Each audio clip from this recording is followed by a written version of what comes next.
Brazil এখন আর্জেন্টিনার পেছনে, কিন্তু ব্রাজিলের ক্ষমতা আছে আর্জেন্টিনাকে টপকানোর, বললেন রদ্রিগো। দেখুন বিস্তারিত।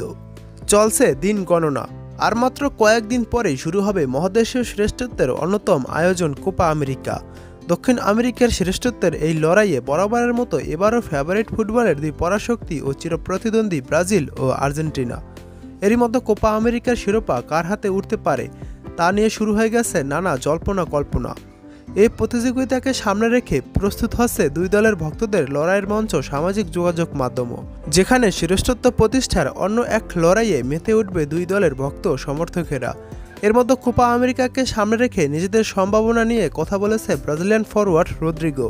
রদ্রিগো বলেছেন, এই মুহূর্তে ব্রাজিলের চেয়ে আর্জেন্টিনা এগিয়ে থাকলেও ঘুরে দাঁড়ানোর সামর্থ্য আছে ব্রাজিলের। পাশাপাশি যে কোনো টুর্নামেন্টে ব্রাজিল সবসময় ফেভারিট বলেও মন্তব্য করেন রদ্রিগো গোয়েস।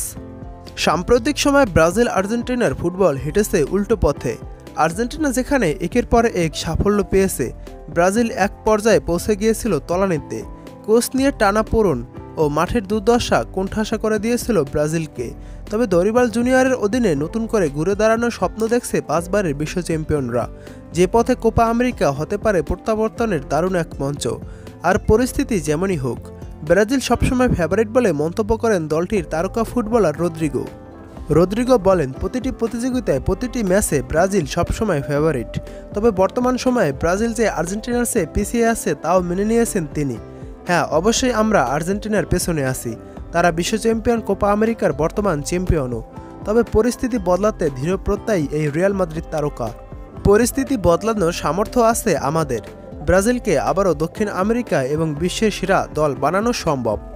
21শে জুন কানাডার বিপক্ষে ম্যাচ দিয়ে কোপা আমেরিকা ধরে রাখার মিশন শুরু করবে আর্জেন্টিনা। 26শে জুন চিলির বিপক্ষে এবং 30শে জুন পেরুর বিপক্ষে গ্রুপ পর্বের বাকি দুটি ম্যাচ খেলবে বর্তমান চ্যাম্পিয়নরা। অন্যদিকে ব্রাজিল নিজেদের প্রথম ম্যাচ খেলবে 25শে জুন কোস্টারিকার বিপক্ষে। এরপর প্যারাগুয়ের বিপক্ষে খেলবে 29শে জুন এবং 3 জুলাই কলম্বিয়ার বিপক্ষে পরের দুটি ম্যাচ খেলবে তারা।